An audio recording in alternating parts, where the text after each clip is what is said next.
Welcome to The Explainer. We've all been there, right? You're staring at a spreadsheet filled with raw data, and this massive wave of overwhelm just completely washes over you.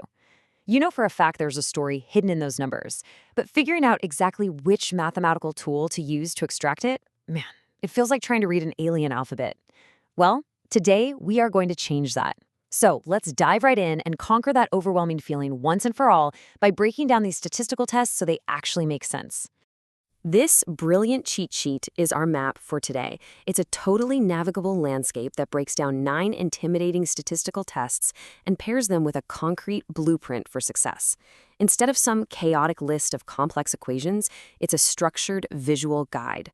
We're going to walk through this together step by step, taking you from a beginner who might feel, a bit lost, to someone who can confidently look at a data set and know exactly which tool to grab. To make this as easy as possible, we're grouping these 9 tests into these simple mission-driven categories. First, navigating statistical tests in general. Second, comparing averages in groups. Third, working with categorical data. Fourth, what to do when your data isn't normal. Fifth, measuring data relationships. And finally, a blueprint for stats success. All right, section 1, navigating statistical tests. Let's start with a little perspective before we tackle any of the math. Straight from our sources, Tips for Success, this is your daily reminder that feeling totally paralyzed by statistical choices is completely normal. Every expert was once a beginner. Literally, every single one of them.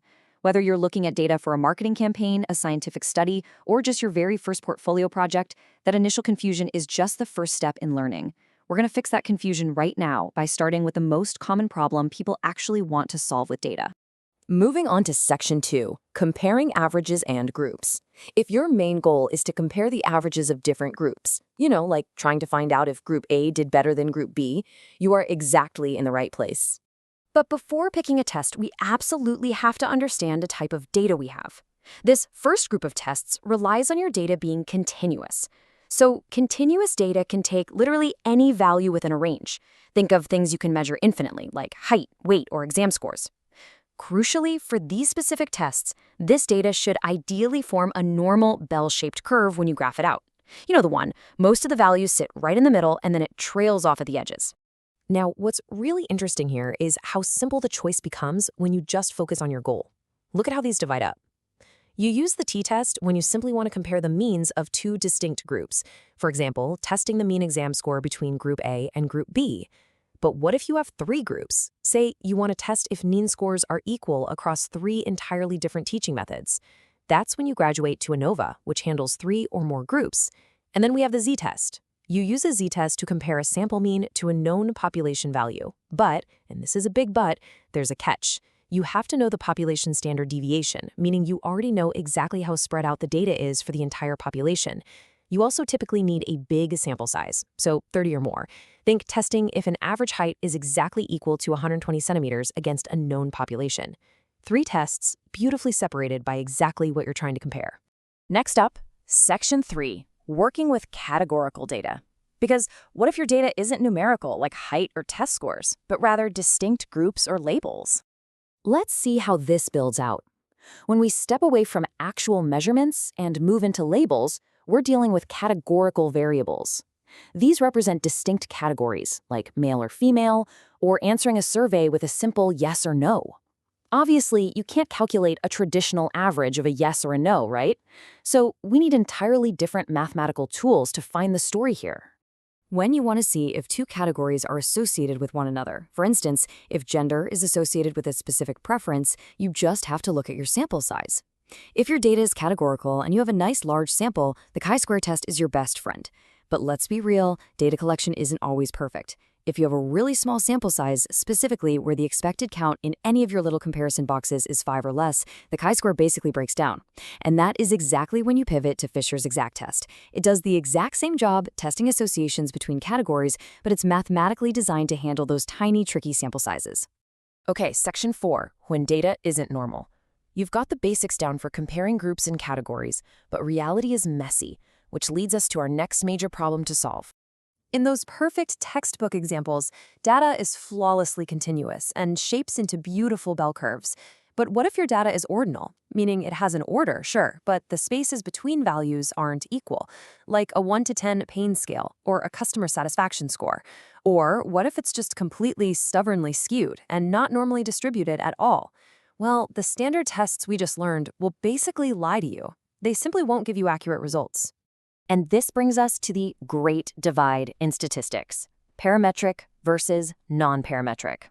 When your data is normal and continuous, you use parametric tests, like the t-test and ANOVA we covered earlier. But when your data breaks those rules, when it's ordinal or heavily skewed, we simply switch to our non-parametric rule breakers. These are straightforward alternatives that just don't rely on perfect bell curves. Let's take a look at them. Just like before, selecting the right non-parametric test is all about the groups you are comparing. If you want to compare two independent groups using data that isn't normally distributed, like comparing customer satisfaction ranks between Group A and Group B, you use the Mann-Whitney U-test. It's essentially the non-parametric sibling to the t-test. Got 3 or more independent groups, like comparing pain scores across 3 different medical treatments? Boom, you use the Kruskal-Wallis test, which is the sibling to ANOVA.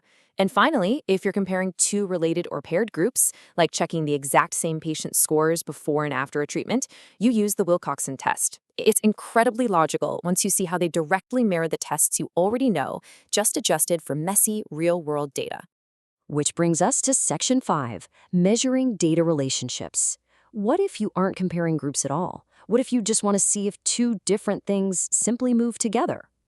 Enter the Pearson correlation. You aren't comparing Group A to Group B here at all. You are measuring the linear correlation between 2 continuous variables. You're basically asking, do these things move together in a straight line? If you want to examine if one thing directly correlates to another, like seeing if more study time directly correlates to a higher exam score, this is exactly the test you need. As one goes up, does the other go up too? The Pearson correlation puts a precise number on that relationship, provided your data is continuous and approximately normal. Finally, Section 6, blueprint for stat success. So now that we've demystified the tests themselves and you can see how they all kind of fit together, let's talk about how you actually master them in the real world. Because knowing the map is one thing, walking the path is another entirely. Our source provides this highly practical daily action plan that is absolutely perfect for beginners. Step 1, set a goal. Define your target role in your timeline. Step 2, learn daily. Consistency is massive here. Just 1 to 2 hours a day of focused study. Step 3, practice. Actually sit down, solve problems, and write queries. Step 4, build projects. Apply what you've learned to build an actual portfolio. Step 5, share and get feedback. Post your work on LinkedIn, GitHub, or data communities. Please, don't learn in a vacuum. And Step 6, keep improving. Learn, adapt, and stay consistent. To really fuel that action plan, keep these core tips in mind. Be consistent, because small progress every single day will always beat no progress. Practice more. The more you practice applying these specific tests to real data sets, the sharper you get. Build that portfolio, because in this field, projects speak so much louder than certificates. Stay intensely curious. Keep that hunger to learn new things every day. Network and connect with people in the data field. And above all else, don't give up. We have covered a lot of ground today, from the t-test to Fisher's exact, taking what looked like a giant wall of complex math and turning it into a clear, actionable toolkit. Now that you've got the roadmap to confidently navigate your data, it's time to put it to work. What problem are you going to solve first? And more importantly, which statistical test from this explainer will you apply to your very first portfolio project? The data is waiting for you to tell its story. Dive in and happy analyzing.